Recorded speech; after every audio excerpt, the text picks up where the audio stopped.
It's Friday evening and I'm Kirti. இந்த video last Friday நான் ஆஃபீஸ்லேருந்து சீக்கிரமாக வந்தப்போ எடுத்த வீடியோ தான்.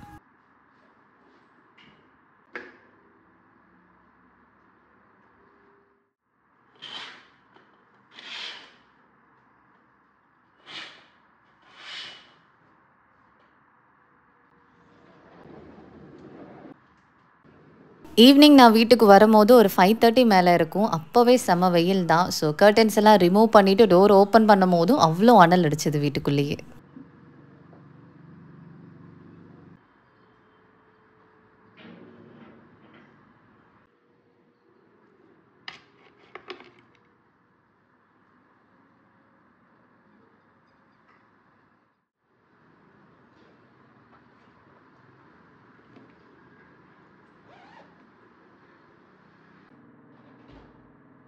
நான் வரும்போது வீட்டில் மித்து இருந்தாருன்னா கிச்சன் டோர் எல்லாமே ஓப்பனில் இருக்கும். இல்லைன்னா வந்து ஃபுல்லாகவே க்ளோஸ் பண்ணி வச்சுருப்போம்.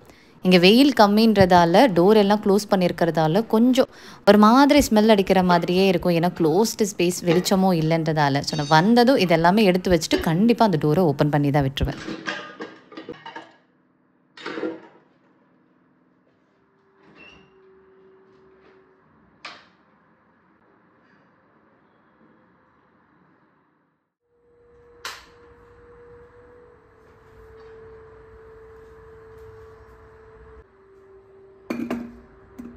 ஃப்ரைடேல சீக்கிரம் கிளம்புற மாதிரி இருந்தால் ஈவினிங் போய் டீ இல்லைனா காஃபி குடிக்க மாட்டேன். அதுக்கு பதிலாக லஞ்ச் சாப்பிட்டுட்டு அப்போவே காஃபி குடிச்சிட்டு வந்துடுவேன்.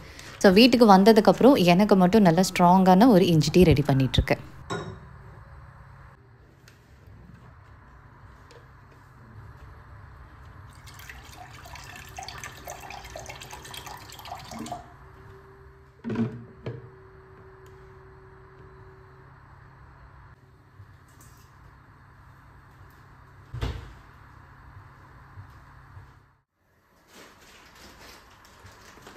பிரெட் வாங்கினேன்னா அது நான் மட்டும்தான் சாப்பிடுவேன். மித்துவுக்கு அந்தளவுக்கு பிடிக்காது. ரொம்ப ரேராக தான் சாப்பிடுவார். ஸோ மோஸ்ட்டாக நான் வந்து எக்கில் டிப் பண்ணி டோஸ்ட் பண்ணி சாப்பிடுவேன். இப்போது வந்து பாண்டி வீட்டுக்கு நாங்கள் வாஷிங் மிஷின் வாங்கினோம். அதுக்கு டோஸ்டர் கொடுத்துருந்தாங்க.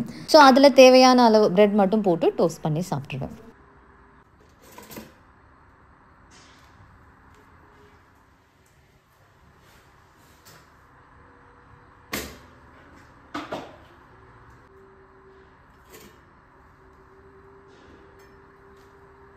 இதில் லோ, மீடியம், ஹைன்னு 3 ஆப்ஷன் கொடுத்துருப்பாங்க. நான் ஆல்ரெடி வீட் பிரெட்டுன்றதுனால நான் அது வந்து லோவில் தான் வச்சுருப்பேன். ட்வைஸ் நான் வந்து மீடியமில் சூஸ் பண்ணி பார்த்தேன். கலர் வந்து ரொம்ப ப்ரௌனான மாதிரி இருந்தது. ஸோ அதிலேருந்து நான் மீடியம் எடுக்கிறதில்ல, லோ மட்டும் தான் சூஸ் பண்ணுறேன்.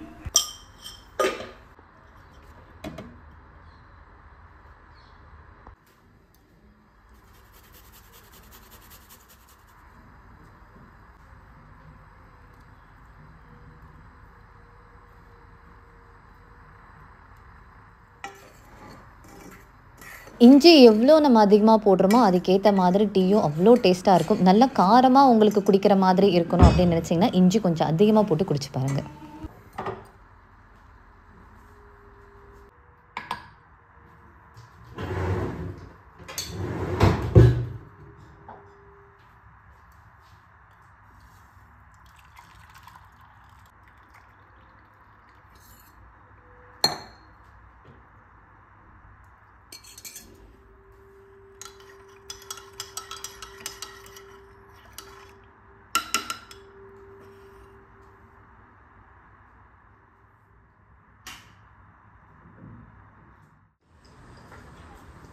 சின்ன வயசுலலாம் எங்கள் வீட்டில் வந்து மில்க் பிரெட் வாங்குவாங்க. அது நல்லா சாஃப்டாக இருக்கும். பேக்கரியில் வாங்குறது செம்ம சாஃப்டாக இருக்கும். அது ப்ளெயினாக சாப்பிட்றத விட நெய்யில் வந்து டோஸ்ட் பண்ணி சாப்பிடுவோம். ரொம்ப சூப்பராக இருக்கும். 4 இல்லைனா 5 பீஸ் கூட சாப்பிடுவேன். பட் இப்போ வந்து அதை அதிகமாக ப்ரிஃபர் பண்ணுறதில்ல. அதுக்கு பதிலாக எக் தான் வந்து டிப் பண்ணி டோஸ்ட் பண்ணி சாப்பிட்றது.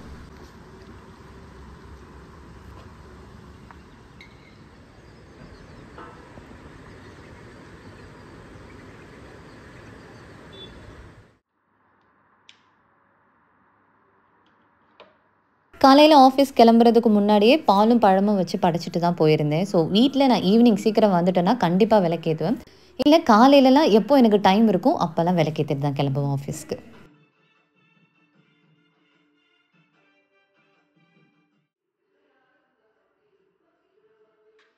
பூ இப்போலாம் அதிகமாக நான் மார்க்கெட்டில் வாங்குறதில்ல. Zepto இல்லைனா Instamartல தான் வாங்குறேன். எல்லோ கலரில் கிடைக்க மாட்டேங்குது. ஒயிட் வித் எல்லோ இந்த மிக்சட் காம்பினேஷனில் தான் சாமந்தி கிடைக்குது. பட் என்னுடைய பர்சனல் ஃபேவரட் எல்லோ கலர். என் வீடியோஸ் கண்டினியூஸாக பார்க்குறவங்களுக்கு தெரிஞ்சிருக்கும். நான் மோஸ்ட்டாக எல்லோ கலர் சாமந்தி தான் ப்ரிஃபர் பண்ணுவேன். ஏன்னா என்னுடைய பூஜை ரூமுக்கு எல்லா ஃபோட்டோலையும் சரி அந்த எல்லோ கலர் சாமந்தி வச்சிங்கன்னா தான் பார்க்க ரொம்பவே நல்லா இருக்கிற மாதிரி இருக்கும். இது நெறைய பேர் ஷார்ட்ஸில் கேட்டிருந்தீங்க. என்னுடைய இந்த பூஜா மந்திர் எங்கே நான் வாங்கினேன், ஆன்லைனில் வாங்கினேனான்ட்டு. இது நியர்பை ஃபர்னிச்சர் ஷாப்பில் ஆர்டர் குடுத்து நான் வாங்கினேன். எனக்கு இந்த சைஸில் தான் வேணும்னிட்டு. இப்போ அந்த ஃபர்னிச்சர் ஷாப் வேற ஒருத்தவங்களுக்கு ஹேண்ட் ஓவர் ஆயிடுச்சு. ஸோ அவங்க இப்போ இருக்காங்களா என்னன்னு எனக்கு தெரியல. அண்ட் இது வந்து நான் ₹3300 ஆர்டர் குடுத்து வாங்கினது.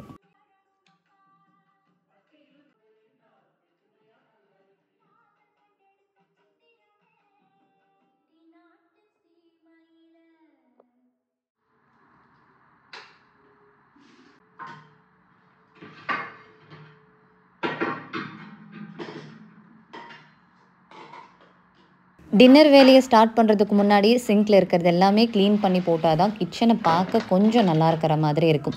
கிச்சன் சிங்க் ஃபுல்லாகவே இந்த மாதிரி பாத்திரமா இருந்தால் நமக்கே பார்க்க பிடிக்காது.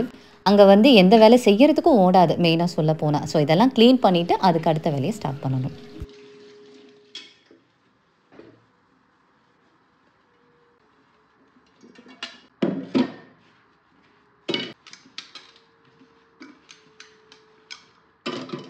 எனக்கு இந்த பாத்திரம் விளக்குறது ரொம்பவே பிடிக்காத வேலையாக இருக்கும். கம்மியாக இருக்கும்போது எதுவுமே தெரியாது. பட் சிங்க் ஃபுல்லாக இருக்கும்போது க்ளீன் பண்ணுறதுக்கு ரொம்ப ரொம்ப கடியாக இருக்கும். அது ஏன்னு எனக்கு தெரியாது. சம்டைம்ஸ் நான் நைட்டு செஞ்சு வைக்கலன்னா காலையில் இதை க்ளீன் பண்ணிவிட்டு சமைக்கிறதுக்கு லேட் ஆகும். ஸோ இப்போலாம் வந்து எவ்வளோ சீக்கிரம் முடியுதோ அவ்வளோ சீக்கிரம் நைட்டே க்ளீன் பண்ணி வச்சிடுறேன்.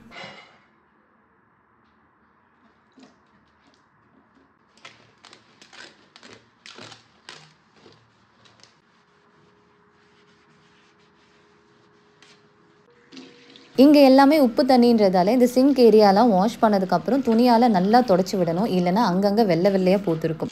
இப்போவே பார்த்தீங்கன்னா அந்த டேப் ஏரியா கிட்ட தண்ணி எல்லாம் கொஞ்சம் காஞ்சதுக்கப்புறம் வெள்ளை வெள்ளையாக தான் இருக்கும். அது முன்னாடியிலேருந்தே அப்படி தான் இருக்குது போல், மாற்ற முடியல. ஸோ அதுக்கப்புறம் மீதி இருக்கிற பிளேஸ் எல்லாமே நல்லா இந்த மாதிரி வைப் பண்ணி வச்சா மட்டும்தான் அது வெள்ளையாக மாறாது. ஸோ க்ளீன் பண்ணி முடித்ததும் ஃபுல்லாகவே துணி வச்சு தொடச்சிடுவேன்.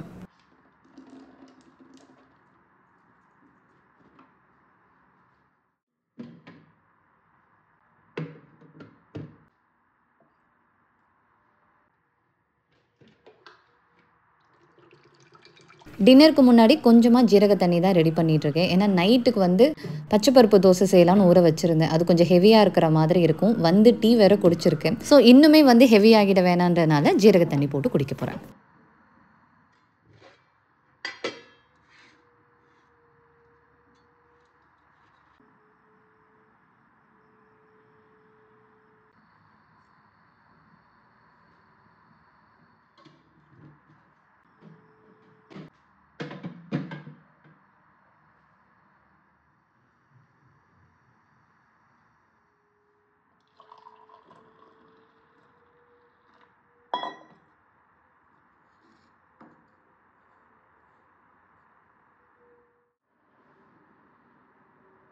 நான் மூவிஸ் பார்த்தாலே எப்போவுமே பழைய மூவிஸ் தான் பார்ப்பேன். புது மூவி எனக்கு சுத்தமாகவே பிடிக்காது. அந்த அளவுக்கு இன்ட்ரெஸ்ட் இருக்காது, அவ்வளோதான். ஸோ இந்த டைம் வந்து நான் ஜீரக தண்ணி குடிச்சிட்டு எனக்கு பிடிச்ச ரெட்டை ரோஜா மூவி தான் பார்த்துக்கிட்டு இருந்தேன்.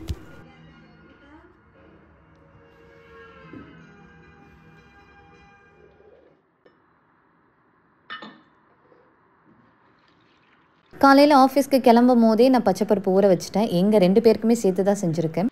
இது வந்து 1 கப் பச்சைப்பருப்பு ஊற வச்சுட்டு அது கூடவே ஒரு 1/2 கப் இட்லி அரிசி ஊற வச்சுருக்கேன்.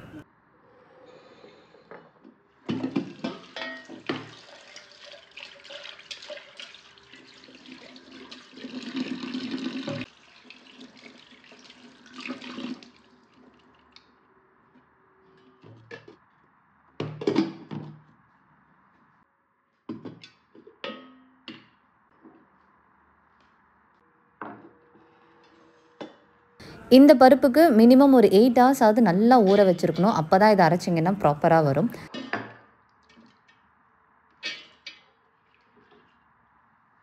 ஸோ இது அரைக்கும் போதே நான் வந்து காரத்துக்கு ஏற்ற மாதிரி பச்சை மிளகா, இஞ்சி, பூண்டு உங்களுக்கு எவ்வளோ டேஸ்ட்டு வேணுமோ அவ்வளோ ஆட் பண்ணிவிட்டு கொஞ்சமாக சீரகம்.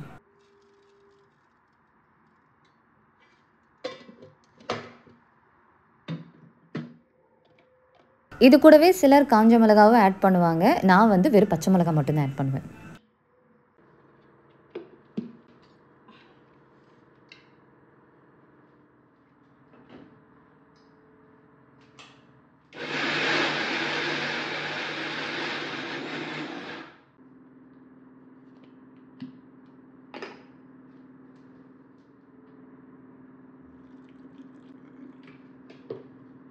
ஸ்டார்ட்டிங்லேயே தண்ணி அதிகமாக ஊற்ற அரைக்காமல் கொஞ்சம் கொஞ்சமாக அது அரைஞ்சதுக்கப்புறம் நம்ம தண்ணி ஊற்றினோன்னா நல்ல புசு புசுன்னு வரும் மாவு.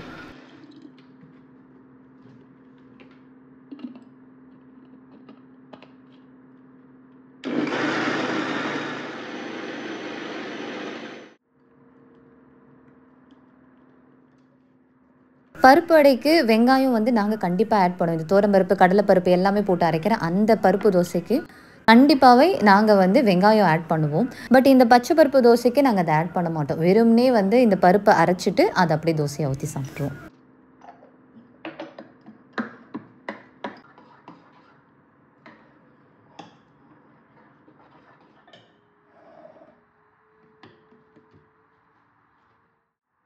என்னுடைய பர்சனல் மொபைலில் நான் யூடியூப் ரிலேட்டடாக எதுவுமே நான் வச்சுருக்க மாட்டேன். ஸோ கமெண்ட்ஸ் எதுவுமே என்னால் ரிப்ளை பண்ண முடியாது. ஸோ வீட்டில் இருக்க ஃப்ரீ டைமில் மட்டும்தான் வீடியோஸ் எல்லாமே எடிட் பண்ணிவிட்டு எல்லா கமெண்ட்ஸ்க்கும் ரிப்ளை பண்ண முடியும். சில கமெண்ட்ஸ் என்னால் ரிப்ளை பண்ண முடியாது. ஃபஸ்ட்டு யார் பண்ணுறாங்களோ அவங்களுக்கு தான் பண்ணியிருப்பேனே தவிர லேட்டாக வர கமெண்ட்ஸ் என்னால் ரிப்ளை பண்ண முடியாது. Really sorry. பட் எனக்கு டைம் கிடைக்கிறப்பெல்லாம் கண்டிப்பாக நான் வந்து என்னால் முடிஞ்ச வரைக்கும் நான் ரிப்ளை பண்ணுறேன்.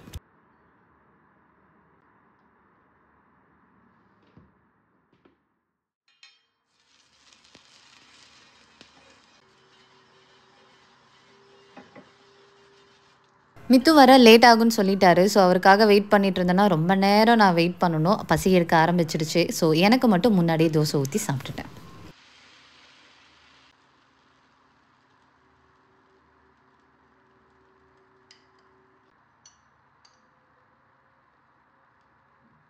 இதில் ஆனியன் நம்ம வந்து மாவுலே மிக்ஸ் பண்ணி ஊற்றி சாப்பிட்டாலும் நல்லாயிருக்கும்.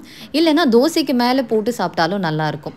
நான் வந்து அதிகமாக சாப்பிட்றது பார்த்திங்கன்னா முட்டை தான் இது மேலே ஊற்றி சாப்பிடுவேன். எனக்கு அதுதான் ரொம்ப ரொம்ப பிடிக்கும்.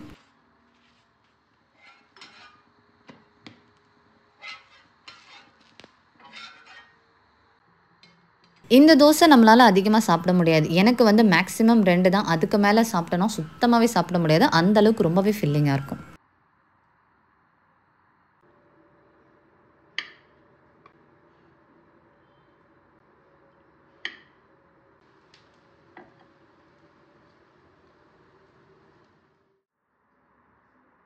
இந்த டைம் இந்த தோசையில் நான் முட்டை வந்து ஆட் பண்ணவே இல்லை. ஏன்னு தெரியல. நான் ஆக்சுவலி வந்து போட்டு சாப்பிட்ணுன்னு தான் நினச்சேன்.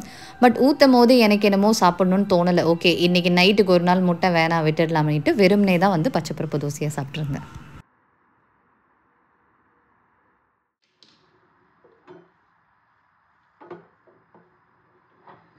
சாப்பிட்டு முடிச்சதுக்கப்புறம் ஜீரக தண்ணி மஸ்ட். அது இல்லாமல் நான் தூங்க மாட்டேன். ஏன்னா நல்லா ஹெவியாக சாப்பிட்டோன்னா கண்டிப்பாக ஜீரக தண்ணி இருக்கணும். இல்லைனாலும் நான் குடிப்பேன். பட் ஹெவியாக சாப்பிட்டேன்னா கண்டிப்பாக குடிப்பேன்.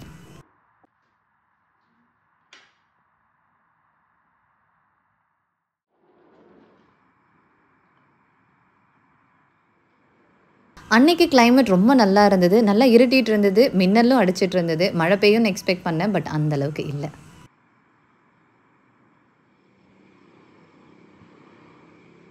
மார்னிங் டைமில் பார்க்குறத விட நைட் டைமில் தான் இந்த வியூ ரொம்ப நல்லாயிருக்கும். பால்கனியில் நின்று நம்ம பார்த்தோன்னா ஃபுல்லாக லைட் வெளிச்சமாக இருக்கும். இருக்கிற எல்லா அப்பார்ட்மெண்ட்டுமே பார்க்குறதுக்கு ரொம்ப நல்லாவே இருக்கிற மாதிரி இருக்கும். அதுவும் இந்த வெதர் ரொம்ப நல்லா இருந்தது. அந்த லைட்னிங் எஃபெக்டில் பார்க்கும்போது இன்னுமே நல்லா இருந்தது. அண்ட் ஃபைனலி வீடியோவுடைய எண்டுக்கு வந்தாச்சு. இது வரைக்கும் என் வீடியோஸ் பார்த்து சப்போர்ட் பண்ண எல்லாருக்குமே ரொம்ப ரொம்ப நன்றி. Keep supporting me and thanks for வாட்சிங்.